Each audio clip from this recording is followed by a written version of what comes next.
ख्वाहिश novel episode number 5। नाज़रीन अपने कमेंट्स और लाइक का इजहार ज़रूर कीजिए ताकि हमारी हौसला अफजाई हो सके। नाज़रीन हमारे चैनल को सब्सक्राइब करके बेल के आइकन को प्रेस कर लीजिए ताकि आने वाली हर वीडियो आप तक पहुंच सके। जी तो चलते हैं नेक्स्ट एपिसोड की तरफ। अभी ये लोग अगली शाप पर जाते हैं कि अजलान और बरीरा भी वहीं खड़े नज़र आते हैं। बरीरा तुम यहाँ क्या कर रही हो? नाजली खुशी होते हुए पूछती है। तुम्हारी शादी की शॉपिंग करने के लिए आई हूँ। बरीरा नाजली के गले लगते हुए कहती है, ओहो तो तुम जीजू के साथ शॉपिंग कर रही हो। बरीरा नाजली को आंख मारते हुए कहती है। बरीरा ये कि हरकत देख कर नाजली शर्म से अपना सर झुका लेती है। बरू आप यहाँ क्या कर रहे हैं इनके साथ? रेहान तफ्शीशी अंदाज से बरीरा की तरफ इशारे करते हुए अजलान से पूछते हैं। हम यहाँ आप दोनों की शादी की शॉपिंग करने आए हैं। बरीरा अजलान के बोलने से पहले ही रेहान को जवाब देती है। ओ रेहान, ओ थोड़ा लंबा खींचते हुए अजलान के करीब होकर कहता है, वैसे ब्रो भाभी तो बहुत अच्छी ढूंढी है आपने। ये कहते हुए रेहान अजलान को आंख मारता है और नाजली का हाथ पकड़कर कहता है, चलें अब आप दोनों शॉपिंग अपनी कर लें और हम अपनी दोनों करते हैं। रेहान और बिना अजलान की तरफ देखे वहां से चला जाता है। रेहान नाजली के लिए रेड कलर का लहंगा पसंद करता है जिसका पैक डी गला काफ़ी डीप होता है, लेकिन लहंगे की खूबसूरती इससे ज़्यादा बहुत खूबसूरती थी। दूसरी तरफ बरीरा अपने लिए रॉयल ब्लू कलर की मैक्सी पसंद करती हैं जिसके गले और बाजुओं पर सफ़ेद मोतियों का काम होता है, जबकि अजलान के लिए ब्लू ड्रेस ब्रांड पसंद करता है। शॉपिंग के चारों एक साथ लंच करते हैं और अपने अपने घरों की जानिब रवाना हो जाते हैं। इतने इंतज़ार के बाद आज वो दिन आ ही जाता है जब नाजलीन अजलान रेहान के साथ नाम लिखा जाता है। आज रेहान और नाजली की मेहंदी होती है। सब घर वालों के मुश्तरका फैसले के मुताबिक मेहंदी का कंबाइंड फंक्शन रखा जाता है। इसी फंक्शन में रेहान और नाजली का निकाह होना तय पाता है। नाजली ऑरेंज कलर घेरेदार फ्रॉक में हल्के मेकअप के साथ बहुत खूबसूरत लग रही होती है, जबकि रेहान ने आज सफ़ेद पजामा कुर्ते के साथ ऑरेंज दुपट्टा गले में डाला होता है और बहुत मगरूर लग रहा होता है। अजलान की ड्रेसिंग भी सेम ही होती है, बस दुपट्टा कलर का होता है। बरीरा आज सफ़ेद रंग का पैरों तक झूमता फ्रॉक पहनती है और अब काफ़ी प्यारी लग रही होती है। सबसे पहले रेहान और नाजली का निकाह किया जाता है। इजाबो कबूल के बाद नाजली को रेहान के साथ स्टेज पर लाकर बिठा दिया जाता है और मेहंदी की रस्म शुरू हो जाती है।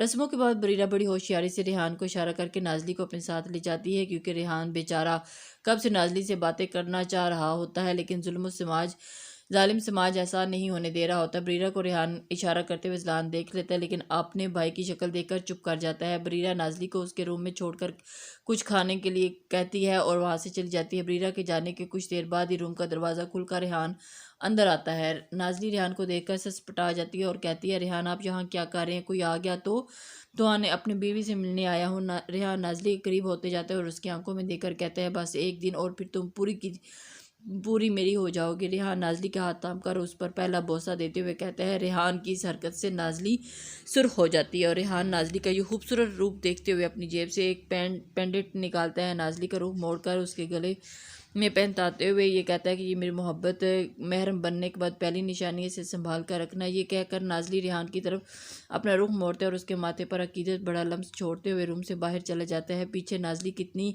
देर अपने माथे पर हाथ रखकर खड़ी रहती है। दोनों आज एक दूसरे को पाकर बहुत खुश होते हैं, न जाने बगैर वक्त के एक दूसरे के जुदा करने वाला है। रेहान मेहरून शेरवानी पहने बिल्कुल तैयार खड़ा होता है। रेहान बेटा जल्दी करो, बारात ले जाने का टाइम हो गया है, नवीन बेगम कहते हुए रेहान रूम में आती है, लेकिन रेहान को देखकर उनके मुंह में बेसख्ता माशाल्लाह निकलता है। मैं तैयार हूँ। रेहान नवीन से कहते हैं, हम मेरे शहजादे किसी को नज़र ना लगे। नवीन बेगम कहते हुए रेहान का माथा चूमती है और उसे लेकर नीचे चली जाती है। नाजली रेहान के पसंद किए हुए लहंगे पर ब्राइडल मेकअप के साथ बहुत खूबसूरत लग रही होती है और अपनी मोहब्बत को पाने की खुशी अलग ही उसके चेहरे पर होती है। मैम आपको लेने आ गए हैं, पार्लर वाली एक लड़की आकर नाजली से कहती है। नाजली ओके कहती हुई पार्लर से बाहर जाती है। नाजली जैसी पार्लर से बाहर निकलती है उसे अपनी कार सड़क की दूसरी जानिब खड़ी नजर आती है। नाजली अपना लहंगा संभाल कर क्रॉस करने लगती है। दूसरी जानिब से आता हुआ तेज़ रफ्तार ट्रक नाजली को टक्कर मारकर चला जाता है। नाजली का वजूद दुल्हन के जोड़े में मलबूस खून में लथपथ सड़क पर पड़ा रह जाता है और आज हसद की आग की नज़र हो जाती है। आंखें बंद होने से पहले अपने पैरों का चेहरा नजर आता है और उसके बाद सब कुछ तारीकी में डूब जाता है।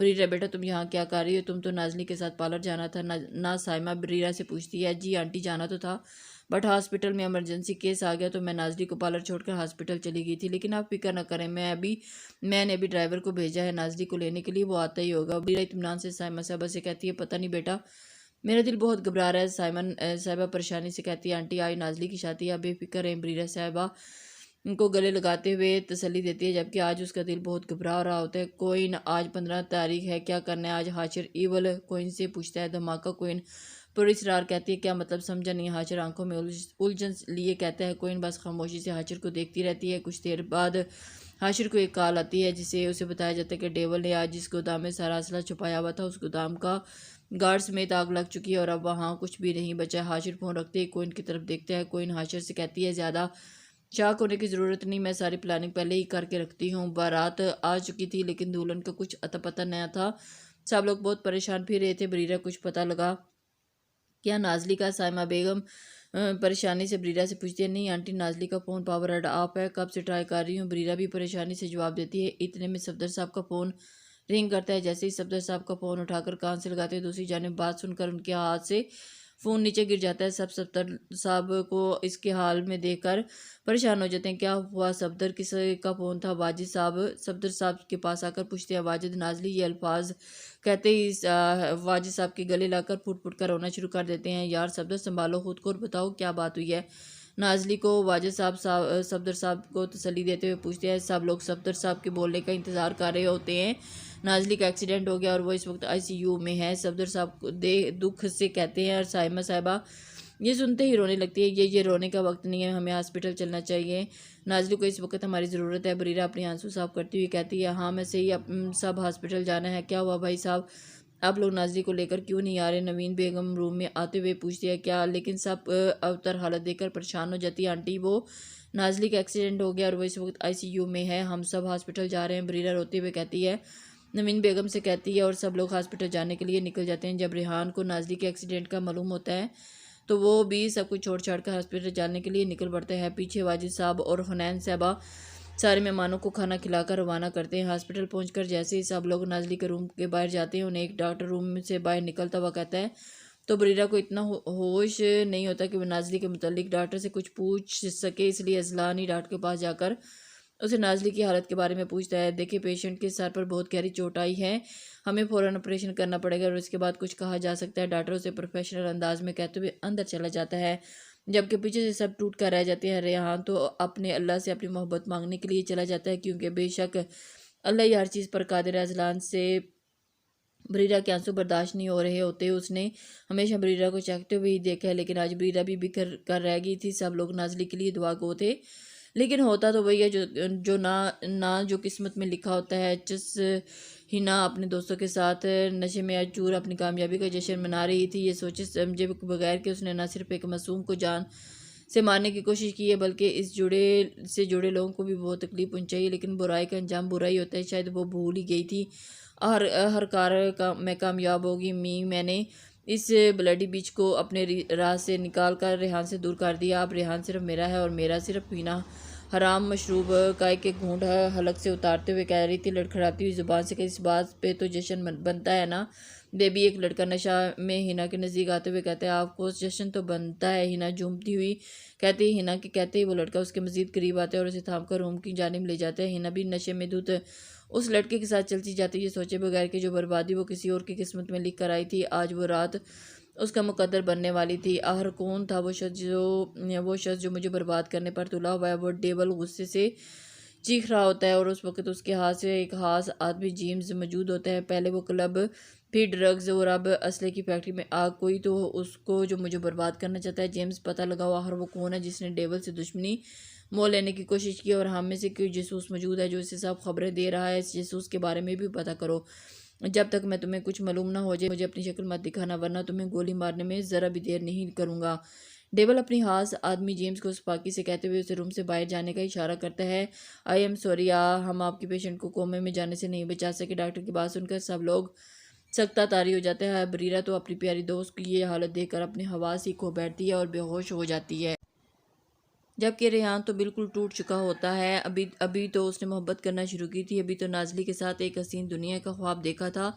अभी उसकी हसीन दुनिया को किसी की नज़र लगी और ये दुनिया बसने से पहले ही मेरी उजड़ गई। अजलान साहब कुछ नज़रअंदाज करता हुआ बरीरा को अपनी बाहों में उठाकर वहाँ से ले जाता है और उसका चेकअप करवाता है। स्ट्रेस और टेंशन की वजह से ये बेहोश हो गई थी, थोड़ी देर में उसे होश आ जाएगा। डॉक्टर बरीरा का चेकअप करने के बाद कहती है, अजलान कभी अपने जान से प्यारे भाई को देखता हो तो कभी बरीरा को, जो कुछ टाइम ही में उसकी ज़िंदगी बन गई थी। और अपने दोनों अजीज़ों को इस हालत में देखकर अजलान का दिल खून के आंसू रो रहा था, लेकिन वो खुद को मजबूत बनाए हुआ था। अगर वो टूट जाता तो उन्हें कौन संभालता। आज नाजली को कोमा में गए हुए 2 हफ्ते हो चुके थे और आज नाजली को हॉस्पिटल से डिस्चार्ज करना था। जिन घरों में 2 हफ्ते पहले शादियों की रौनक लगी थी, आज उन्हीं घरों में मौत की सी खामोशी थी। अंकल, नाजली डिस्चार्ज होकर मेरे घर जाएगी, रेहान सफदर साहब से कहता है। लेकिन बेटा, नाजली की ऐसी हालत नहीं है। सफदर साहब दुखी अंदाज में कहते हैं, अंकल, नाजली मेरी बीवी है और इसका ख्याल रखना मेरी जिम्मेदारी है और मैं आपसे वादा करता हूँ नाजली को ठीक करके रहूँगा।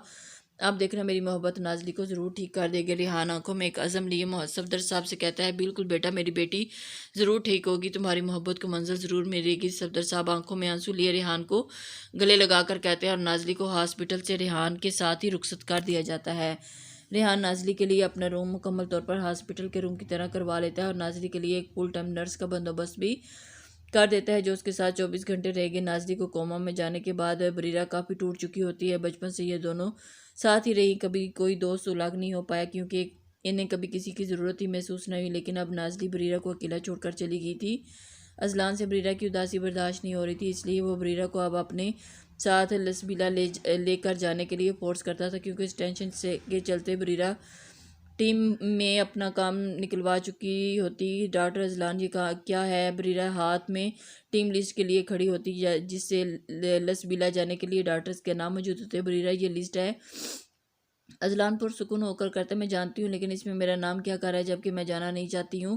बरीरा दांत पीसते हुए कहती है, बरीरा देखो बरीरा, मैं तुम्हारा सीनियर हूँ और तुम मेरी असिस्टेंट दो, तो तुम वही करोगी जो मैं कहूँगा। और मैं इस वक्त ये कहना चाहता हूँ कि आप घर जाकर अपनी पैकिंग करें, क्योंकि हमें कल ही सुबह ही लसबीला के लिए निकलना है। अजलान अपनी बात कहते हुए बरीरा को रूम से बाहर जाने का इशारा करता है। अजलान का इशारा देकर बरीरा पैर पटकते हुए बाहर चल जाती है और पीछे अजलान मुस्कुरा कर रह जाता है।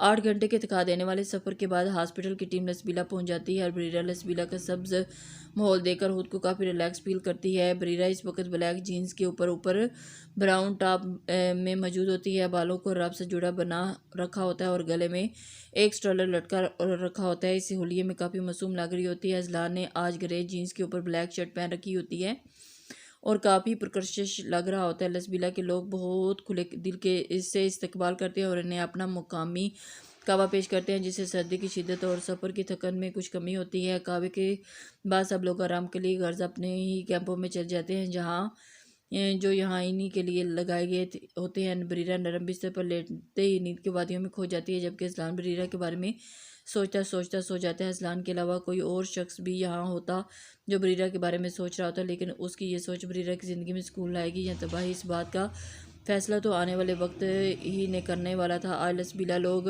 सब लोग बनी छोटी सी डिस्पेंसरी में लोगों का इलाज करने और उन्हें मुख्तलिफ हदायत देने के जाते हैं।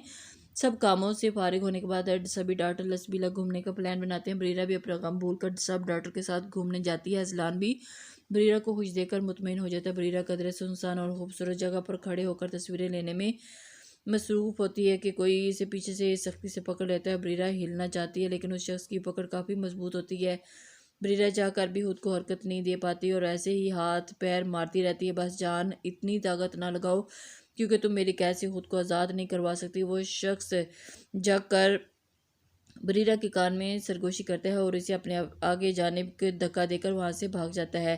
बरीरा जब पलट कर देखती है तो उसे वहां कोई भी नज़र नहीं आता और वो डर कर अपने कैंप में चली जाती है। बस थोड़ा वक्त और फिर तुम मेरी होगी। बरीरा दरख्त के पीछे छुपा जवाद चेहरे पर कमीनगी मुस्कुराहट लिए खुद से कहता है और वहां से चला जाता है। असल में जवाद ही बरीरा को तनहा देकर उसके पास आता है और उसे हरीस करने की कोशिश करते हैं। तो कैसा फील कर रही हो तुम यहाँ आकर? रात के खाने के बाद अजलान बरीरा से पूछता है। बरीरा, जो झील के पास खड़ी दिन में होने वाले वाक़े के बारे में सोच रही होती है। अजलान की बात सुनकर चौंक जाती है। जी, क्या कहा आपने डॉक्टर?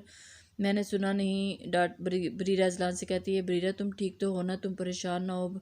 नाज़ी बिल्कुल ठीक हो जाएगी। रेहान नाज़ली से बहुत मोहब्बत करता है और तुम देखना रेहान की मोहब्बत नाज़ली को वापस ले आएगी। अजलान बरीरा की गैर दिमागी नोट करते हुए कहता है और उसे अपने साथ लेकर झील के पानी में पाँव डुबोकर बैठ जाता है। कितना सुकून है ना यहाँ। बरीरा अजलान से कहती है हम बहुत सुकून है। अजलान जवाब देता है। थोड़ी देर के बाद अजलान को बरीरा के सर अपने कंधे पर महसूस होते देखते हैं। जब वो पलट कर देखते हैं तो बरीरा उसके कंधे पर सर रखकर सो चुकी होती है। अजलान बरीरा को देखकर मुस्कुरा कर कहते हैं और अपनी बाहों में उठाकर उसके कैंप की जानिब ले जाता है। दोनों एक साथ बहुत हसीन लग रहे होते हैं, लेकिन झाड़ियों के पीछे खड़ा जवाद इस हसी मंजर को हसद की नज़रों से देख रहा होता है। अजलान बरीरा को उसके बिस्तर तक लिटाता है और उसके चेहरे पर आए हुए बालों को साइड करता है। माए स्लीपिंग ब्यूटी अजलान बरीरा का चेहरा मासूम देखते हुए कहता है और वहां से चला जाता है। बरीरा दुनिया का हर गम भुलाए चैन की नींद ले रही होती है और न जाने बगैर कि कल का दिन उसकी ज़िंदगी के कैसा तूफान लाने वाला है। सुबह बहुत रोशन होती है और हर तरफ हरियाली और सब्ज़ा पहाड़ गर्ज हर जगह खूबसूरत कुदरत के मनाजिर का मुंह बोलता सबूत। आज बरीरा आम दिनों के बरक्स ड्रेसिंग करती है और अब बरीरा सरसब्ज रंग काला रंग फ्रॉक पहने इन वादियों का हिस्सा लग रही होती है। जब अजलान ब्लू पैंट के साथ वाइट शर्ट में काफ़ी हैंडसम लग रहा होता है। आप ही ये तुम्हारे लिए लसबीला का एक बच्चा बरीरा के पास आता है और उसे अपनी मुकामी ज़ुबान में बोलता है। एक चिट पकड़ा कर चल जाता है। किसी को भी बताए बगैर वो डिस्पेंसरी के पीछे वाले रूम में आओ।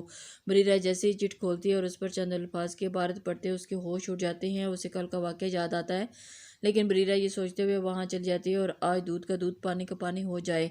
आखिर वो कौन है जो मुझे तंग कर रहा है। और बिना किसी को बताए बगैर जाकर बरीरा बड़ी गलती कर देती है। अजलान बरीरा को पीछे की तरफ जाते देख लेता है और फिर डॉक्टर हसन के बुलाने पर उनके साथ चले जाता है। बरीरा जब पिछली तरफ जाती है तो उसे वहाँ कोई नज़र नहीं आता और वहाँ कंधे उचकाती हुए बच्चे की शरारत समझकर वहाँ से जाने लगती है कि पीछे से कोई उसके मुंह पर हाथ रखता है और उसे रूम के अंदर घसीटने के अंदाज में ले जाते हैं। और बरीरा बहुत हैर पार चिल्लाती है, लेकिन मुकाबिल की पकड़ खुद को आज़ाद नहीं करवा पाती। मुकाबिल जब बरीरा को रूम में ले जाकर झटके से छोड़ता है तो वो अपना तवाज़ुन बरकरार नहीं रख पाती और अपने सामने पड़ी टेबल के ऊपर जाकर गिरती है और टेबल की नोक लगने की वजह से उसके माथे से खून निकलने लगता है। बरीरा जब मुड़कर देखती है तो वो उसे जवाद खड़ा नजर आता है, जो उसे देखकर हबासत से मुस्कुरा होते हैं। और तुम यहाँ क्या कर रहे हो और मुझे इस तरह यहाँ लाने का मकसद।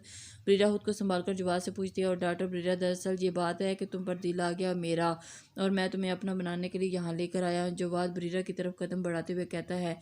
जैसे ही जवाद बरीरा को छूने के लिए अपना हाथ आगे बढ़ाता है, बरीरा उसके हाथ को झटक देती है और बरीरा की यह हरकत जवाद को गुस्सा दिलाती है। जवाद एक थप्पड़ बरीरा के चेहरे पर मारता है जिससे उसका होंठ भी फट जाता है और खून निकलने लगता है। बरीरा जवाद को धक्का देकर वहां से भागने की कोशिश करती है, जो इस हमले के लिए तैयार नहीं होता है और उसके लिए पीछे को गिरता है। लेकिन वो जैसे ही बरीरा को रोकने के लिए उसका हाथ पकड़ने लगता है, उसके हाथ से बरीरा की पराग का बाजू फट जाता है। बरीरा को देखे हुए काफ़ी देर हो जाती है, इसलिए अजलान परेशान से घूम रहा होता है और आहर तंग आकर अजलान बरीरा को ढूंढने लग जाता है।